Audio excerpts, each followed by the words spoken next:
नमस्कार. श्री महादेव माध्यमिक आणि उच्च माध्यमिक विद्यालय धनेगाव तर्फे मी राज महाजन सर्वप्रथम आपल्या सर्वांचं स्वागत करतो. आज आपण इयत्ता 10वी अंतर्गत भूगोल या विषयाअंतर्गतचा दुसरा पाठ आपण पाहणार आहोत. पाठाचं नाव आहे स्थान आणि विस्तार. पण हा स्थान आणि विस्तार पाहत असते वेळेस आपल्याला नेमका हा कुणाचा पाहायचा आहे हे देखील आपल्याला माहिती असणं गरजेचं आहे. त्यामुळं आज आपण आजच्या या तासामध्ये भारत आणि त्याचबरोबर ब्राझील या दोन देशांचा स्थान आणि विस्तार अभ्यासणार आहोत. स्थान म्हणजे नेमका भारत कुठं आहे, त्याचबरोबर याचा विस्तार किती आहे, याचे शेजारी कोण कोण आहेत, या सर्व संदर्भामध्ये आपण माहिती घेणार आहोत. आणि जशी भारताची माहिती आपल्याला घ्यायची आहे त्याच पद्धतीनं आपण ब्राझीलची देखील माहिती या ठिकाणी घेणार आहोत. म्हणूनच प्रकरण नंबर 2 जे आहे हे 2 आहे स्थान आणि विस्तार. भारत आणि ब्राझील यांच्या संदर्भातला हे प्रकरण आज आपण अभ्यासणार आहोत. तर चला आपण सुरुवात करूया या प्रकरणाला. सुरुवात करण्याच्या अगोदर आपलं हे जे 10वीचं वर्ष आहे हे 10वीचं वर्ष या 2 नकाशांच्या आधारावरतीच पुढे जाणार आहे. एक म्हणजे भारताचा नकाशा आपल्याला माहिती असणं गरजेचं आहे आणि त्याचबरोबर ब्राझीलचा नकाशा देखील आपल्याला माहिती असणं गरजेचं आहे. आणि हे दोन्ही नकाशा आज आपल्यासमोर आहेत. भारताचा आणि ब्राझीलचा नकाशा याच्यासाठी म्हणतो की कारण याच्याशिवाय आपल्याला 10वीच्या भूगोलमध्ये दुसरा कशाचाही अभ्यास करायचा नाही. या 2 देशांचा तौलनिक अभ्यास ज्याला म्हटलेला आहे तो अभ्यास आपल्याला करायचा आहे. तौलनिक याचा अर्थ काय, तर समजा भारताचा आपण प्राकृतिक रचना अभ्यासत असाल तर तीच प्राकृतिक रचना आपल्याला कुणाची अभ्यासायची आहे, ब्राझीलच्या अभ्यासायची आहे. भारतातील आपण नद्या पाहत आहोत तर आपल्याला ब्राझीलच्या देखील नद्या पाहायच्या आहेत. भारताचा आपण हवामान पाहत आहोत तर ब्राझीलचंही आपल्याला हवामान पाहायचं आहे. त्याचबरोबर भारतातील पर्वतीय प्रदेश पाहता असेल किंवा लोकसंख्या पाहता असेल किंवा इतर आणखी वेगवेगळ्या प्रकारचे घटक जे आपण पाहणार आहोत तेच घटक आपल्याला या ब्राझीलचे देखील पाहायचे आहेत. म्हणजेच थोडक्यात जर सांगायचं झालं तर आपला जो भूगोल आहे इयत्ता 10वीचा हा भूगोल तुलनात्मक भूगोल आहे. कोणता आहे, तुलनात्मक.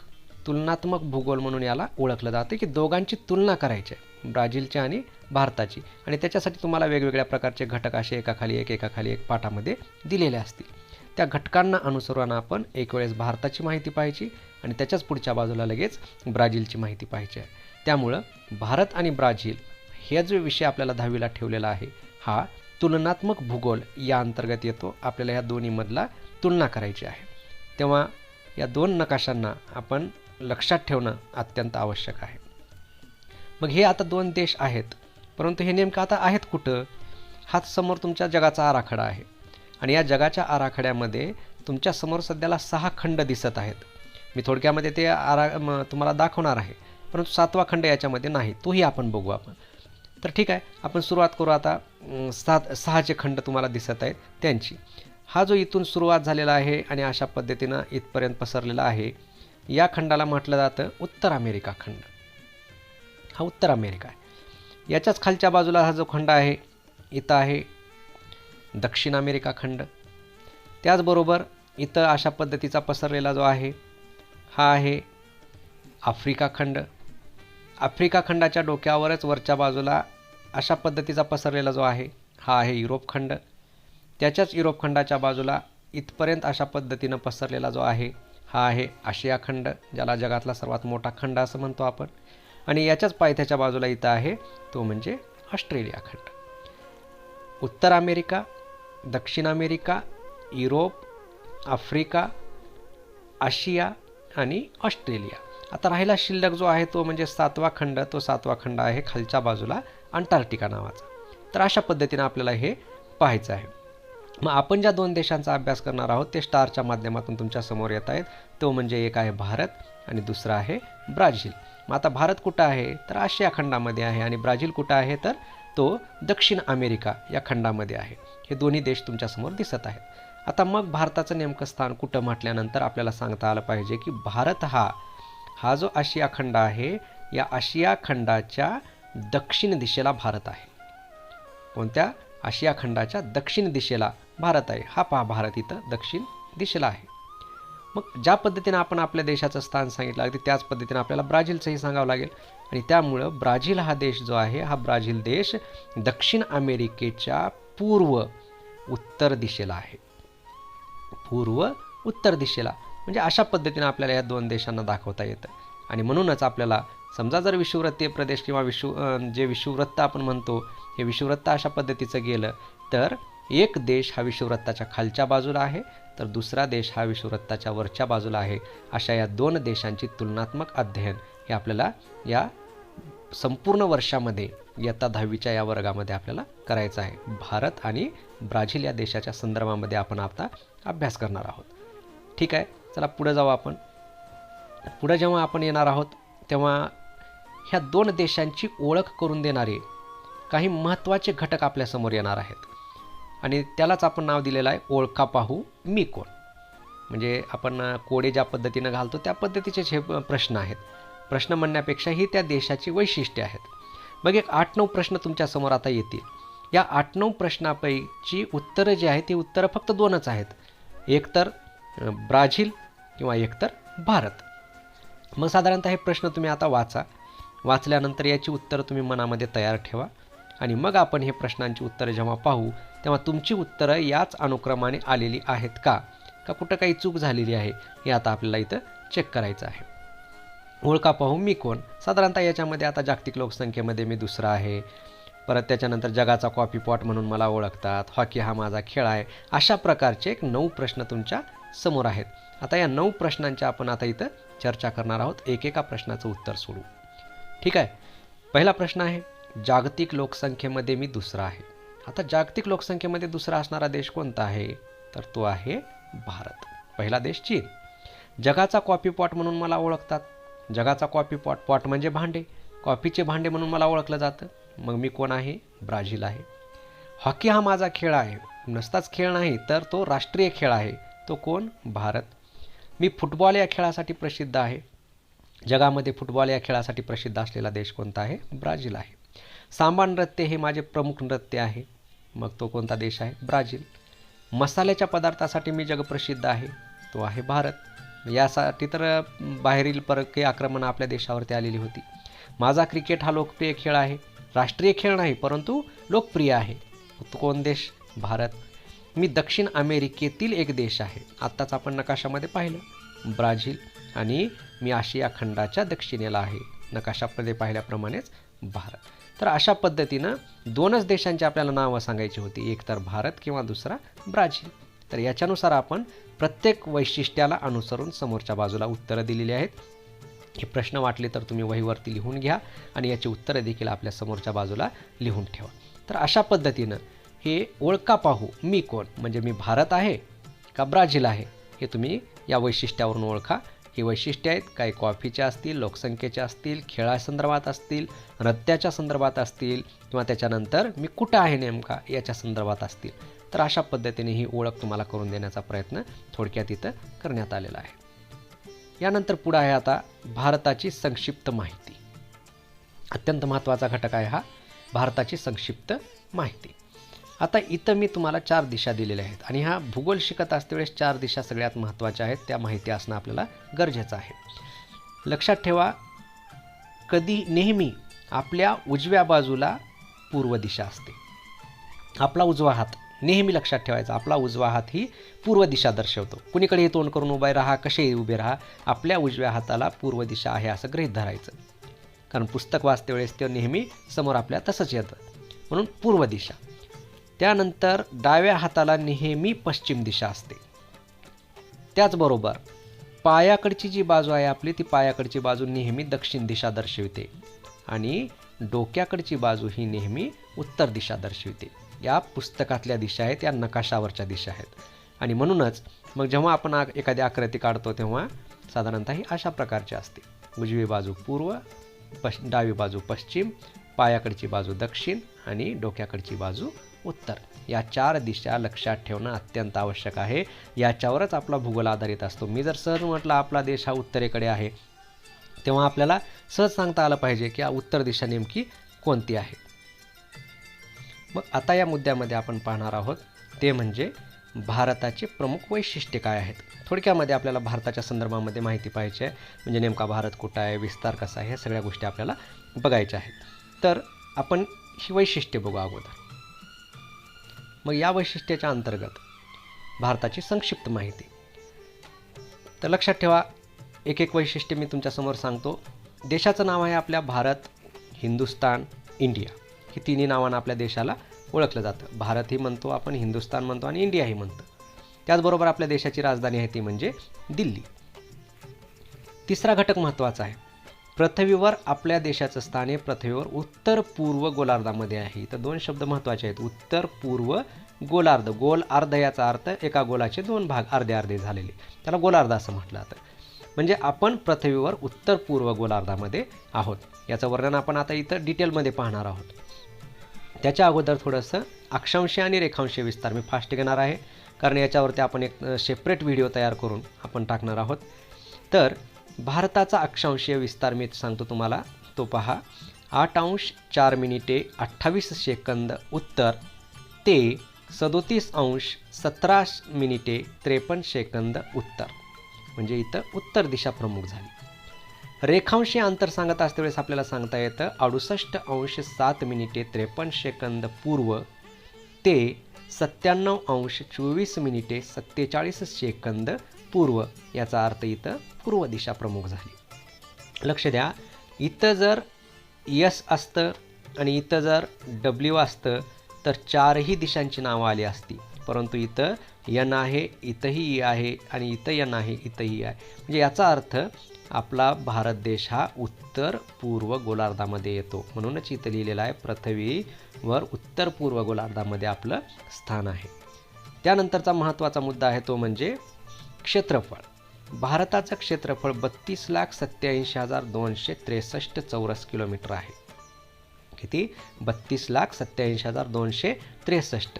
काही पुस्तकामध्ये तुम्हाला हे 264 लिहिलेलं आढळेल, परंतु एखाद्या किलोमीटरच्या अंतरानं असा काही विशेष फरक पडणार नाही. परंतु 32,87,263 चौरस किलोमीटर इतकं आपल्या देशाचं क्षेत्रफळ आहे. लक्ष द्या, देशाचं नाव भारत, हिंदुस्तान, इंडिया, राजधानी दिल्ली. पृथ्वीवर आपण उत्तर पूर्व गोलार्धामध्ये येतो. अक्षांशीय अंतर तुमच्या समोर आहे, रेखांशीय अंतर समोर आहे आणि आपल्या देशाचं क्षेत्रफळ देखील तुमच्या समोर आहे. तर अशा पद्धतीने या मुद्द्यांच्या माध्यमातून आपल्याला भारताच्या संदर्भामध्ये थोडक्यामध्ये माहिती सांगता येते. मग आता विश्लेषण करणार आहोत आपण तिसऱ्या मुद्द्याचं, ते म्हणजे नेमका भारत कुठे येतो. भारताच्या संक्षिप्त माहितीमध्ये हा घटक. आता इथं आपण या दिशांच्या मध्ये एक आपण वर्तुळ काढणार आहोत. हे आहे पृथ्वीचा गोल. आता या पृथ्वीच्या गोलाच्या संदर्भामध्ये आपण काय करणार, याला गोल असं म्हणतो आपण, आणि याचे दोन समान भाग झाले की त्याला अर्धगोल म्हणतो. त्यालाच गोल अर्ध, गोलाचा अर्धा भाग असं म्हणतो. आता आपण काय केलेलं आहे, इथं पूर्व पश्चिम असे दोन भाग केले आणि याच्यामुळं उत्तरेकडचा एक भाग तयार झाला आणि दक्षिणेकडचा एक भाग तयार झाला. हा अर्धा भाग, हा अर्धा भाग. हा दक्षिणेकडे आहे म्हणून याला दक्षिण गोलार्ध म्हणतो आणि हा उत्तरेला आहे म्हणून याला उत्तर गोलार्ध असं म्हणतो. हे पूर्व पश्चिम अंतरामुळे दोन भाग तयार झाले. ठीक आहे, म्हणजेच दोन गोलार्ध या ठिकाणी आपल्याला मिळालेले आहेत. एक उत्तर गोलार्ध, दुसरा दक्षिण गोलार्ध. ज्या पद्धतीनं आपण असे दोन भाग केले, अगदी त्याच पद्धतीनं आता आपण या पृथ्वीच्या गोलाचे उभे दोन भाग करणार आहोत. आणि ते उभे दोन भाग करत असते वेळेस आपल्याला या ठिकाणी अशा पद्धतीनं ही पृथ्वीचे दोन उभे भाग आपल्याला इथं दिसून येतात. या उभ्या भागामुळे काय झालं, इथून इकडचा एक भाग आणि इथून इकडचा एक भाग असे दोन प्रकारचे भाग मिळाले. याला आपण पूर्व गोलार्ध असं म्हणतो, याला आपण पश्चिम गोलार्ध असं म्हणतो. म्हणजे उभ्या रेषेमुळे दोन भाग तयार झाले आणि आडव्या रेषेमुळे दोन भाग तयार झाले. तर अशा पद्धतीच्या या अर्ध्या अर्ध्या तयार झालेल्या भागांनाच आपण काय म्हणतो, गोलार्ध असं म्हणतो. मग आपल्याला इथं काय दिलेलं आहे, पृथ्वीवर उत्तर पूर्व गोलार्धात आपण आहोत. आता बघू आपण उत्तर पूर्व गोलार्धामध्ये आहोत का.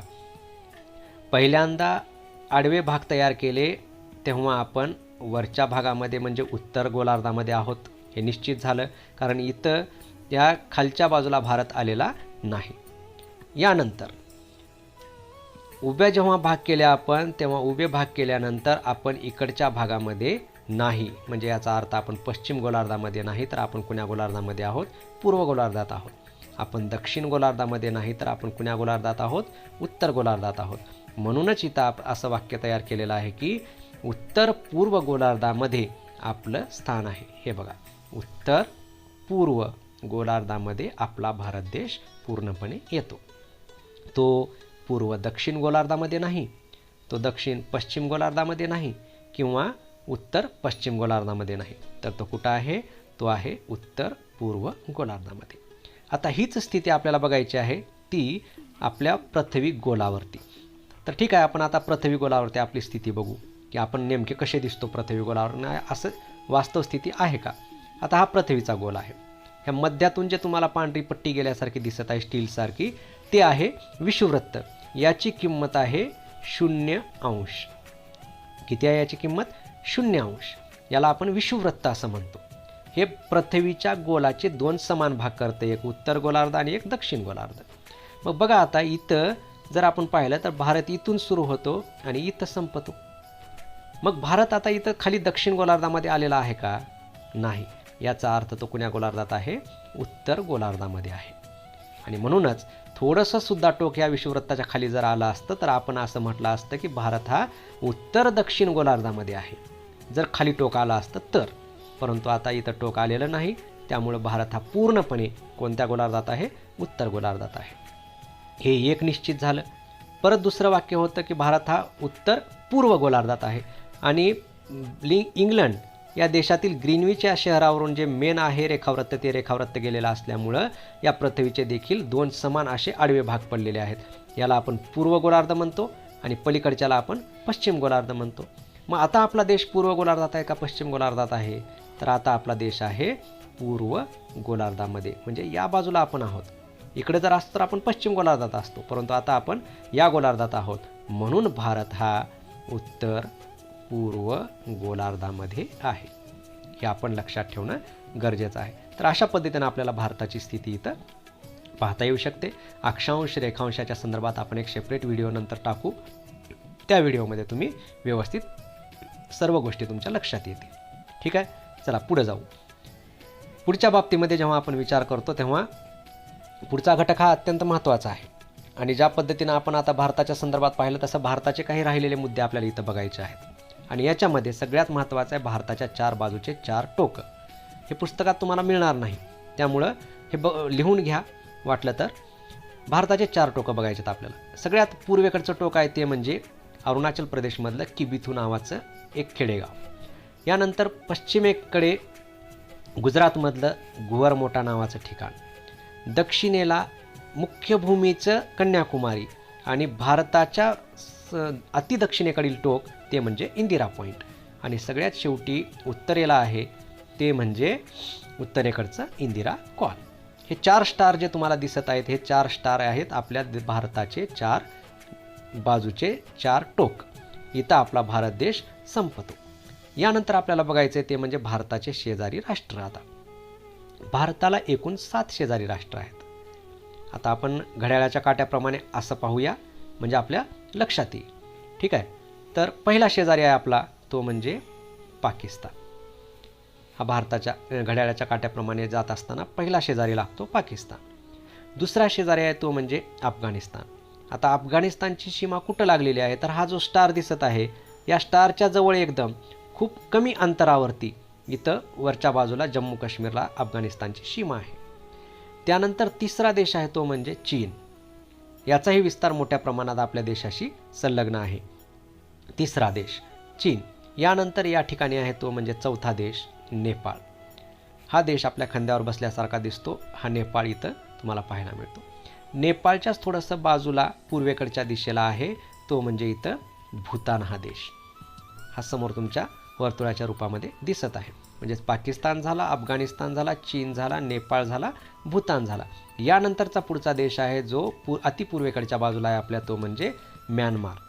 म्यानमार झाल्यानंतर इथं मध्य भागामध्ये थोडासा एक अशा पद्धतीचा भाग तुम्हाला इथं दिसत आहे. हा जो पिवळ्या रंगाचा भाग आहे हा पिवळ्या रंगाचा भाग म्हणजेच आपला बांगलादेश आहे. इथं कोपऱ्यामध्ये आपल्या दोन्ही बाजूच्या मध्य भागामध्ये तो येऊन बसलेला आहे. तर अशा पद्धतीनं हे 7 शेजारी आपल्याला इथं पाहता येतात.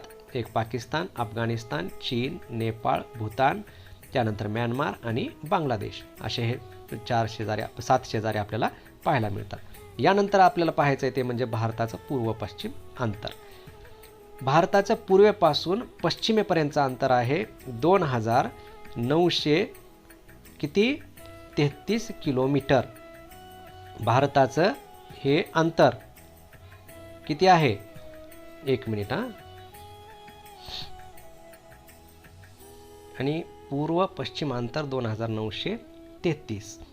हे झाल्यानंतर आपल्याला पाहायचं उत्तरेकडून दक्षिणेकडे भारताचं जे अंतर आहे ते आहे 3214 किलोमीटर. किती? 3214. म्हणजेच पूर्वेकडून पश्चिमेकडे 2933 किलोमीटर, ज्याला आपण किबिथूपासून गुवरमोटापर्यंत असं देखील म्हणू शकतो. आणि इंदिरा कॉलपासून ते कन्याकुमारीपर्यंतचं अंतर आहे 3214 किलोमीटर. तर अशा पद्धतीनं भारताचं स्थान आपण पाहिलं, त्यानंतर त्याचा विस्तार पाहिला, अक्षांशीय विस्तार पाहिला, रेखांशीय विस्तार पाहिला, त्याचं क्षेत्रफळ पाहिलं. यानंतर भारताच्या 4 बाजूचे 4 आपण टोकं पाहिली. परत त्याच्यानंतर भारताचे शेजारी राष्ट्र पाहिले, त्यानंतर भारताचा पूर्व पश्चिम विस्तार पाहिला आणि त्यानंतर भारताचा उत्तर दक्षिण विस्तार देखील पाहिला. तर अशा पद्धतीने हे मुद्दे संपल्यानंतर ज्या पद्धतीनं आपण भारताचा अभ्यास केलेला आहे, आता त्याच पद्धतीनं आपल्याला अभ्यास करायचा आहे. तो म्हणजे कुणाचा? तो आहे ब्राझीलचा. ही आहे ब्राझीलची संक्षिप्त माहिती. आणि ब्राझीलची माहिती पाहत असताना ज्या पद्धतीनं आपण इथं दिशा पाहिलेल्या होत्या, तशाच दिशा इथं देखील आपल्याला पाहायच्यात. पूर्व असेल, पश्चिम असेल, दक्षिण असेल किंवा उत्तर असेल. या 4ही दिशांचा आपल्याला अभ्यास करूनच आपल्याला या ब्राझीलचं जे स्थान आहे, हे स्थान आपल्याला आता इथं निश्चित करायचं आहे.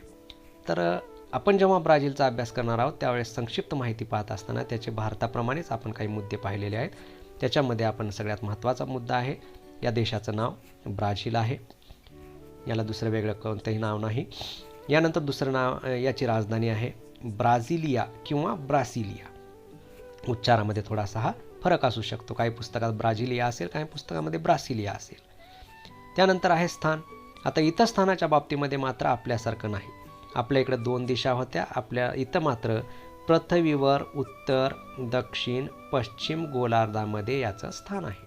म्हणजे इथं उत्तर, दक्षिण, पश्चिम अशा 3 गोलार्धामध्ये ब्राझील हा देश येतो. म्हणून इथं महत्त्वाचा हा मुद्दा आपल्याला लक्षात ठेवावा लागतो. मग तो कसा येतो आपण इथं आता या आकृतीच्या माध्यमातून पाहणार आहोत. त्यापूर्वी आपण पाहू अक्षांशीय अंतर.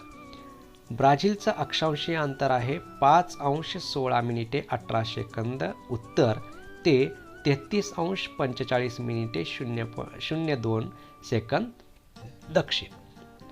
रेखांशीय अंतर आहे 34°47'35" पश्चिम ते 73°58'58" पश्चिम. याचा अर्थ इथं N म्हणजे नॉर्थ, S म्हणजे साऊथ, W म्हणजे वेस्ट, W म्हणजे वेस्ट, अशा एकूण किती 3 दिशा आलेल्या आहेत. एक उत्तर, दक्षिण आणि पश्चिम. याचा अर्थ हा ब्राझील हा देश 3 गोलार्धामध्ये येतो. आता तो कसा येतो आपण ते पाहणार आहोत. तत्पूर्वी इथं राहिलेला एक मुद्दा आहे, तो म्हणजे या देशाचं क्षेत्रफळ. या देशाचं क्षेत्रफळ आहे 85,14,215 चौरस किलोमीटर. आपल्या देशाचं किती होतं? 32,87,263 चौरस किलोमीटर होतं.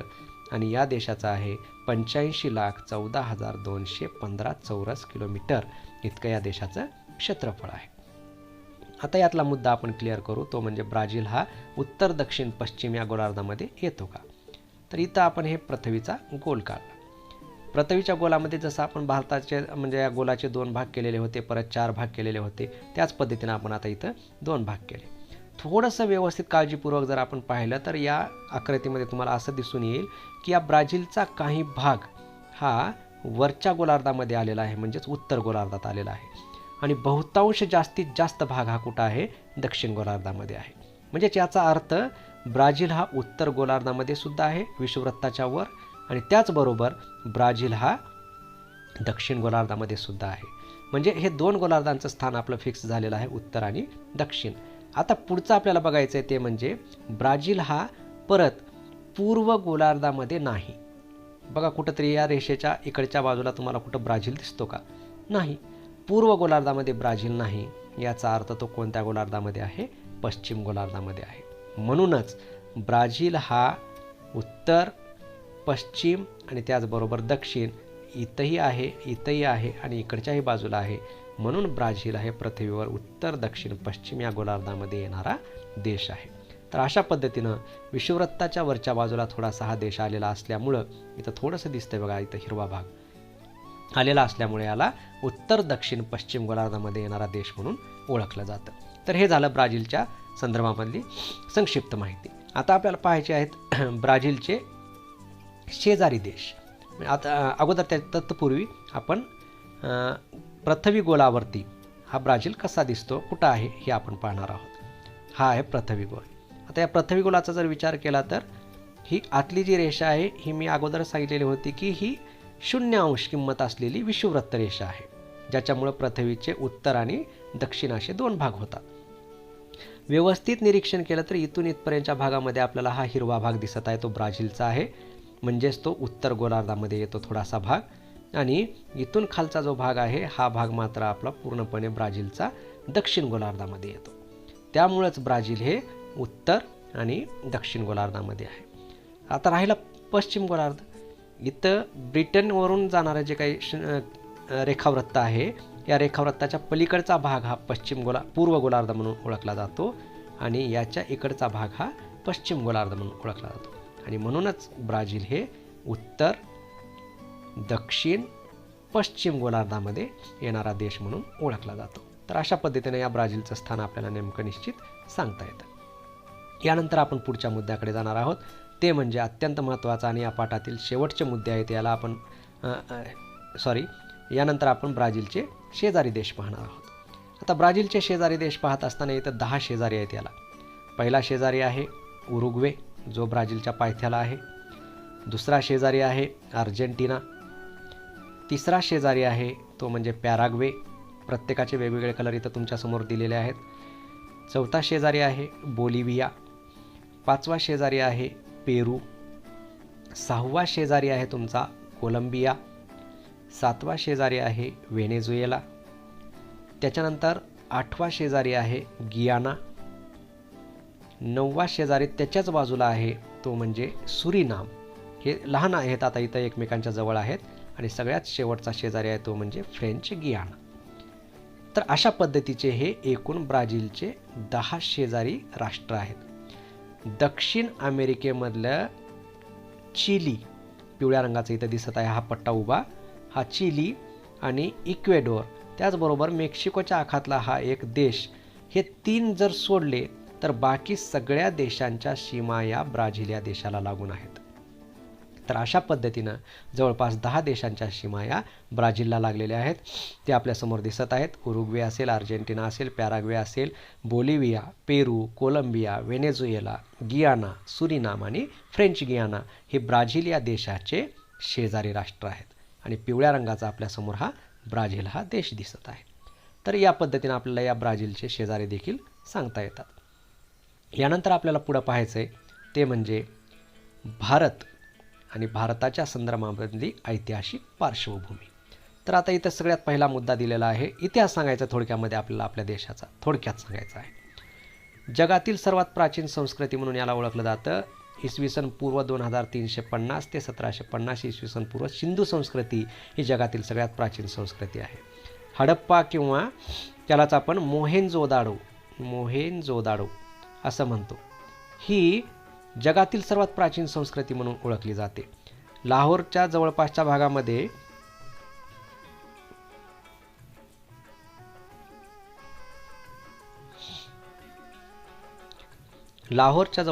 पटरीचं काम सुरू असताना, रेल्वे पटरी टाकत असताना ह्या संस्कृतीचा शोध लागला. ही सिंधू नदी काठावरती असल्यामुळे हिला सिंधू संस्कृती असं देखील म्हटलं जातं.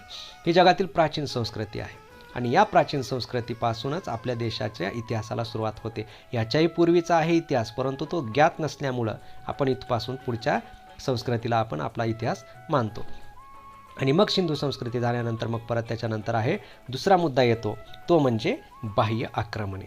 आपल्या देशावर बाहेरून आक्रमणं मोठ्या प्रमाणामध्ये झालेली आहेत. त्याच्यामध्ये मग सुरुवातीला आर्य असतील, त्यानंतर परत तुर्क आले, परत मध्य आशियातून अरब आले, त्यानंतर पुन्हा मग अरब संपल्यानंतर परत त्याच्यानंतर आपल्या देशामध्ये पोर्तुगीज आले, पोर्तुगीजानंतर परत फ्रेंच आले, फ्रेंचांच्या नंतर परत डच आले, डचांच्या नंतर परत ब्रिटिश आले. म्हणजे अशा पद्धतीनं आपल्या देशावरती प्रत्येक आक्रमण बाहेरून येणारे जे आहे ते अशा पद्धतीचे वेगवेगळ्या प्रकारचे आक्रमण आपल्या देशावरती आले आणि सगळ्यात शेवटी जे आलेले होते ते ब्रिटिश. याच ब्रिटिशांनी आपल्या देशावरती 150 ते 250 वर्ष आपल्या देशावरती राज्य गाजवलं. यांच्या जोखडातून मुक्त होण्यासाठीच आपण 1857चा उठाव असेल किंवा 1757चा प्लासीची लढाईचा असेल किंवा त्याच्यानंतर परत आणखी लोकमान्य टिळक असतील, महात्मा गांधी असतील किंवा लाला लजपतराय असतील, अशा भगतसिंग असतील, अशा वेगवेगळ्या क्रांतिकारकांनी आणि महात्म्यांनी आपल्या देशाला स्वातंत्र्य करण्याचा प्रयत्न केला आणि 150 ते 250 वर्ष ब्रिटिशांनी आधिपत्य गाजवल्यानंतर आपला देश 15 ऑगस्ट 1947 रोजी स्वातंत्र्य झालं. हा थोडक्यात इतिहास आपल्याला इथं सांगता येतो. यानंतर चौथा मुद्दा इतिहासाच्या बाबतीमध्ये आपल्याला सांगता येतो. स्वातंत्र्य मिळाल्यानंतर आपल्या देशाच्या समोर अनेक समस्या उभ्या होत्या. त्यामध्ये 3 युद्ध अत्यंत महत्त्वाचे आहेत. 2 युद्ध पाकिस्तानसोबत झाली आणि 1 युद्ध हे चीनसोबत झालं.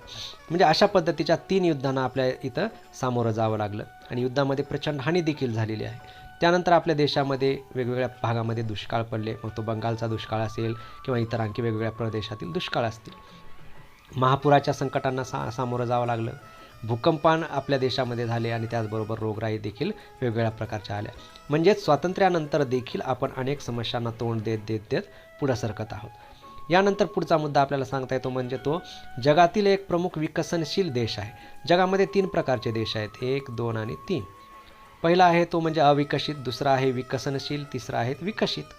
आपण अविकसित होतो, त्यानंतर आपण विकसनशीलमध्ये आलो. आता विकसनशीलमधून आपण कुठं चाललेलो आहोत, आपण विकसितकडे चाललेलो आहोत, परंतु आणखी आपण विकसित झालेले नाही. म्हणजेच आपण विकसनशील, जगातील एक प्रमुख विकसनशील देश म्हणून आपल्याला ओळखलं जातं. यानंतरचा मुद्दा आहे नंबर 6, तो म्हणजे जगातील एक प्रमुख बाजारपेठ आहे. आपला देश हा जगातली एक प्रमुख बाजारपेठ आहे. का? कारण आपल्या देशामध्ये 130 कोटी लोक राहतात आणि एवढ्या लोकांच्या गरजा कुठल्याही देशातल्या कोणत्याही उद्योगधंद्याला सहज पूर्ण करण्यासाठी 10 दुकानामध्ये जाऊन आपला माल विकण्यापेक्षा एकाच दुकानामध्ये जर आपला माल विकला जात असेल तर हे अत्यंत फायद्याचं असतं आणि हेच सूत्र जागतिक स्तरावर वापरलं जातं. त्यामुळं 10 देश फिरत बसण्यापेक्षा एकाच देशात बाजारपेठ आपली स्थापन केल्यामुळं भारत ही एक जगातली प्रमुख बाजारपेठ म्हणून सध्याला उदयाला येत आहे. कारण इथं 130 कोटी लोकांची लोकसंख्या आपल्याला पाहायला मिळते. यानंतर स्वातंत्र्यानंतर आपण वेगवेगळ्या क्षेत्रामध्ये आर्थिक प्रगती देखील केलेली आहे. मग ती कृषीमध्ये असेल, त्याचबरोबर उद्योगधंद्यामध्ये असेल किंवा त्यानंतर ITच्या क्षेत्रामध्ये असेल किंवा अवकाश क्षेत्रामध्ये असेल, अशा अनेक क्षेत्रामध्ये आपण काय केलेलं आहे, प्रगती साधलेली आहे. म्हणजे आर्थिक प्रगतीच्या बळावरती आपण वरचेवर पुढं सरकत आहोत. त्याचबरोबर 8वा मुद्दा महत्त्वाचा आहे, तो म्हणजे जगातील तरुणांचा देश म्हणून भारताला ओळखलं जातं. तरुणांचा देश आहे. जगात सगळ्यात जास्त तरुण जर कुठं असतील तर ते आज सध्याला भारतामध्ये आहेत.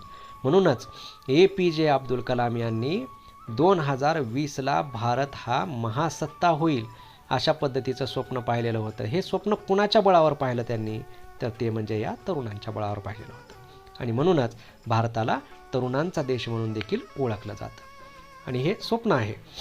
त्यानंतर आहे 9वा मुद्दा, तो म्हणजे जागतिक स्तरावर भारताला महत्त्व प्राप्त झालेलं आहे. आता की पहिलं भारताला कोणी ओळखतही नव्हतं, परंतु आता सध्या अलीकडच्या काळामध्ये मात्र भारताला सगळ्या जगामध्ये जागतिक स्तरावरती महत्त्व प्राप्त झालेलं आहे. साधं उदाहरण कालचं जर घ्यायचं म्हटलं तर चीनने ज्यावेळेस भारतामध्ये घुसखोरी करण्याचा प्रयत्न केला त्यावेळेस चीनच्या विरोधामध्ये आपल्या इकडून 10 ते 12 देशांनी या ठिकाणी आपल्या बाजूने उभा राहिलेले होते. मग त्याच्यामध्ये अमेरिका असेल किंवा जापान असेल किंवा त्याच्यानंतर इंग्लंड असेल किंवा इस्रायल असेल किंवा अशा अनेक प्रगतशील राष्ट्र ज्यांना आपण म्हणतो जगातली, अशा अनेक राष्ट्रांनी आपली साथ दिलेली होती. अमेरिका तर अक्षरशः चीनच्या सागरामध्ये जाऊन चीनवर आक्रमण करण्याच्या तयारीमध्ये होता. कारण आज जगामध्ये जागतिक स्तरावर आपल्या देशाला महत्त्व प्राप्त झालेलं आहे आणि म्हणूनच आपला देश हा सांगायचंच तात्पर्य तर जगातील एक सर्वात प्राचीन संस्कृती असलेला देश आहे. अनेक बाह्य आक्रमणं आपल्या देशावरती झाली. 150 ते 250 वर्ष ब्रिटिशांच्या आधिपत्याखाली आपण होतो. 15 ऑगस्ट 1947ला आपल्याला स्वातंत्र्य मिळालं. स्वातंत्र्यानंतर देखील आपला रस्ता खडबडीतच होता किंवा अनेक समस्यांनी युक्तच होता. 3 युद्ध असतील, दुष्काळ असेल, महापूर असेल, भूकंप असेल, रोगराई असेल, यांचा आपण सामना केला. जगातील एक प्रमुख विकसनशील देश म्हणून आपल्या देशाला ओळखलं जातं. जगातील एक प्रमुख बाजारपेठ म्हणून आपल्याकडे पाहिलं जातं. आर्थिक प्रगती वेगवेगळ्या क्षेत्रामध्ये आपण करत आहोत. तरुणांचा देश म्हणून आपली ओळख आज होत आहे आणि जागतिक स्तरावर आपलं महत्त्व देखील तेवढंच वाढत आहे. तर अशा पद्धतीनं या माध्यमातून आपण आपली ऐतिहासिक पार्श्वभूमी सांगू शकतो. व जशी आपली पार्श्वभूमी आहे तशी आता आपल्याला ब्राझीलची बघायची आहे. कारण मी अगोदरच सांगितलं होतं जे आपण भारताचं बघणार आहोत ते कुणाचं बघायचं आहे, ब्राझीलचं. आणि याच संदर्भामध्ये आता आपल्याला बघायचं आहे, अमेरिकेचा शोध लागल्यानंतर ब्राझील जगाच्या समोर आलं. म्हणजे तोपर्यंत ब्राझील जगाच्या समोर नव्हतं. पोर्तुगाल हा देश आहे, इथं उत्तर अमेरिका आहे, इथं दक्षिण अमेरिका आहे. पोर्तुगालवरून कोलंबस निघाला, भारताच्या शोधामध्ये जाऊन पोहोचला दक्षिण अमेरिकेमध्ये, म्हणजे ब्राझीलच्या किनाऱ्यावर जाऊन पोहोचला. त्यानंतर पुन्हा कोलंबस नंतर अमेरिगो निघाला, तोही जाऊन अमेरिकेमध्येच पोहोचला. मग परत वास्को द गामा निघाला, तो इकडं जाण्याच्या ऐवजी त्यानं काय केलं, हा मार्ग वापरला आणि तो कुठं आला, इकडं भारतामध्ये आला. मग हा जो कोलंबस होता, या कोलंबसनं जेव्हा या अमेरिका या खंडाचा शोध लावला आणि अमेरिगो तिथं गेल्यामुळं त्याला अमेरिका असं नाव देण्यात आलं. या दोघांमुळं या अमेरिका ही जगाच्या समोर आली की हा एक वेगळा खंड जगामध्ये अस्तित्वामध्ये आहे. तो माहीत नव्हता मानवाला, तो ज्ञात नंतर करून देण्याचं काम या दोघांनी केलेलं आहे. यानंतर पुढचा मुद्दा आपल्याला सांगता येतो, पोर्तुगीजांनी यावर सत्ता स्थापनेचा यशस्वी प्रयत्न केला. याच्यावर पोर्तुगीजांनी शोध कुणा लावला, याचा पोर्तुगीजांनीच लावला. त्यामुळं पोर्तुगीजांनी यांच्यावर सत्ता स्थापन करण्याचा यशस्वी प्रयत्न केला. आणि साधारणतः किती वर्ष इथं तुम्हाला दिलेलं आहे, 300 वर्ष या देशावरती पोर्तुगीजांनी सत्ता केली. आपल्या देशावरती ब्रिटिशांनी किती वर्ष सत्ता केलेली होती, 150 ते पावणे 200 वर्ष आपल्या देशावरती सत्ता गाजवलेली होती. परंतु ब्राझीलवर मात्र 300 वर्ष पोर्तुगीजांनी सत्ता केलेली होती. आणि आज देखील ब्राझीलमध्ये सर्वाधिक संख्या जर कुणाची असेल तर ती म्हणजे पोर्तुगीजांचीच आहे. त्यामुळं जरी आज स्वातंत्र्य भेटलेलं असलं तरी पोर्तुगीजांच्याच माध्यमातून पोर्तुगीजांना स्वातंत्र्य भेटलं असं म्हणलं तर वावगं ठरणार नाही. त्यानंतरचा चौथा मुद्दा आहे तो म्हणजे 7 सप्टेंबर 1822 या देशाला स्वातंत्र्य मिळालं. आपल्याला 15 ऑगस्ट 1947 आपल्या देशाला स्वातंत्र्य मिळालं, आपण स्वतंत्र झालो. अगदी त्याच पद्धतीनं 7 सप्टेंबर 1822 ब्राझील या देशाला स्वातंत्र्य मिळालं. त्यामुळं 7 सप्टेंबर हा त्यांचा स्वातंत्र्य दिन म्हणून ब्राझील हा देश साजरा करतो. तर अशा पद्धतीनं मग अमेरिका असेल, पोर्तुगीज असतील किंवा त्यांची सत्ता असेल, त्या सत्तेमधून तो मुक्त झाल्यानंतर 7 सप्टेंबर 1822 हा त्यांचा स्वातंत्र्य दिन आपण म्हणून साजरा केला जातो. स्वातंत्र्यानंतर आपल्याला जसे अनेक संकटांना सामना करावा लागला आणि त्याच पद्धतीनं 1930 पासून 1985 म्हणजे साधारणतः 55 वर्ष या देशावर लष्करी राजवट होती. लष्करी राजवट याचा अर्थ सैनिकांच्या आधिपत्याखाली हा देश पूर्णपणे होता. पण ही जी लष्करी राजवट होती, ही लष्करी राजवट कशी होती तर ती लोकप्रिय होती. म्हणजे हे अन्याय करणारे लोक नव्हते किंवा सैनिक नव्हते. ही जी लष्करी राजवट होती ही अन्यायकारक नव्हती आणि त्यामुळंच या काळामध्ये लोकप्रिय लष्करी राजवटीखाली हा देश 1930 ते 1985 जवळपास 55 वर्ष हा देश लष्करी राजवटीखाली होता. 20व्या शतकाच्या शेवटी हा देश आर्थिक समस्यातून बाहेर पडला. 20व्या शतकाच्या शेवटी म्हणजे तोपर्यंत याच्याही समोर आपल्या देशाच्या समोर जशा अनेक प्रकारची संकटं होती, त्याच प्रकारची संकटं याही देशाच्या समोर होती. आणि अशाच आर्थिक संकटांचा सामना करत हा देश 20व्या शतकाच्या शेवटी आर्थिक समस्येतून हा देश बाहेर पडला आणि स्वतःची एक व्यवस्थित अर्थव्यवस्था या देशानं तयार केली. नंतर मात्र सध्या तो देश इतर देशांना आर्थिक हातभार लावत आहे. म्हणजे स्वतःची तर आर्थिक विकास केलाच, परंतु आज तो काय करत आहे की इतर जे काही देश आहेत या देशांना देखील हातभार लावण्याचं काम, त्यांच्या प्रगतीमध्ये, त्यांच्या विकासामध्ये हातभार लावून त्यांना पुढे नेण्याचं काम देखील हा देश करत आहे. म्हणजे 20व्या शतकाच्या अगोदर हा जो देश स्वतः गरीब होता, आज तो चांगल्या पद्धतीने श्रीमंत झाल्यानंतर इतर देशांच्या प्रगतीमध्ये तो हातभार लावत आहे. म्हणून ही देखील वैशिष्ट्य या ब्राझील या देशाचं अत्यंत महत्त्वाचं आहे. आणि सगळ्यात शेवटचं वैशिष्ट्य आहे ते म्हणजे सगळ्यात शेवटचं नाही, 8वं वैशिष्ट्य आहे, भविष्यातील एक बाजारपेठ म्हणून उदयास आला आहे. 130 कोटी लोकसंख्या असल्यामुळे आपला देश ज्या पद्धतीनं एक बाजारपेठ म्हणून जगामध्ये उदयाला आलेला आहे, अगदी त्याच पद्धतीनं भविष्यातली एक बाजारपेठ म्हणून ब्राझील देखील उदयाला आलेला आहे. तिथं जगातील वेगवेगळ्या प्रकारचे जे काही देश आहेत हे देश आपला माल विकण्यासाठी या देशाकडे बाजारपेठेच्या दृष्टिकोनातून पाहतात. म्हणून 8वं वैशिष्ट्य ब्राझीलच्या ऐतिहासिक पार्श्वभूमीमधलं हे देखील वैशिष्ट्य अत्यंत महत्त्वाचं आहे. आणि सगळ्यात शेवटचं वैशिष्ट्य आहे, भारताप्रमाणे ब्राझील ही विकसनशील शक्ती आहे. 1 2 3. तर हे अविकसित, हे विकसनशील आणि हे विकसित. तर ब्राझील हा कोणत्या गटामध्ये येतो? दुसऱ्याच गटामध्ये. जसं आपण दुसऱ्या गटातून आता बाहेर पडलेले आहोत तसं ब्राझीलसुद्धा दुसऱ्या गटातून बाहेर पडलेला आहे. म्हणून भारताप्रमाणे ब्राझील ही एक विकसनशील शक्ती आहे. तर अशा पद्धतीनं आपल्याला ब्राझीलच्या ऐतिहासिक पार्श्वभूमीमध्ये अमेरिकेचा शोध लागल्यानंतर ब्राझील जगाच्या समोर आले. पोर्तुगीजांनी यावर सत्ता स्थापण्याचा यशस्वी प्रयत्न केला. साधारणतः 300 वर्ष पोर्तुगीजांची सत्ता यावर होती. 7 सप्टेंबर 1822 हा देश स्वतंत्र झाला. 1930 ते 85 या काळात लोकप्रिय लष्करी राजवटीखाली हा देश होता. 20व्या शतकाच्या शेवटी आर्थिक समस्यातून हा देश बाहेर पडला. सध्या तो देश इतर देशांना आर्थिक हातभार लावत आहे. भविष्यातील एक बाजारपेठ म्हणून उदयास आलेला आहे आणि भारताप्रमाणेच ब्राझील ही एक विकसनशील शक्ती आहे. तर अशा पद्धतीनं आपण या ठिकाणी भारत आणि ब्राझील यांच्या संदर्भामध्ये अभ्यास केलेला आहे. तर पुढे जो घटक आहे, हा पुढचा घटक अत्यंत महत्त्वाचा आहे. तो म्हणजे हा आहे भारत आणि ब्राझील. जो सुरुवातीला मी नकाशा दाखवलेला होता तोच नकाशा आपल्यासमोर आहे. आत्तापर्यंत ज्या पद्धतीनं आपण इथं भारताचं स्थान विस्तार पाहिलं तसं ब्राझीलचं पाहिलं. भारताचं क्षेत्रफळ पाहिलं तसं ब्राझीलचं क्षेत्रफळ पाहिलं. भारताचा अक्षांशीय रेखांशीय विस्तार पाहिला तसा ब्राझीलचा अक्षांशीय रेखांशीय विस्तार पाहिला. त्याचबरोबर भारताचे शेजारी पाहिले, ब्राझीलचे शेजारी पाहिले. त्यानंतर भारताची ऐतिहासिक पार्श्वभूमी पाहिली तसं ब्राझीलची ही ऐतिहासिक भूमी पाहिली. या सगळ्या घटकावरून जर तुम्ही आपण विचार केला तर आपण काय केलं, तर आपण भारत आणि ब्राझील या 2 देशांची काय केलेली आहे, फक्त तुलना केलेली आहे.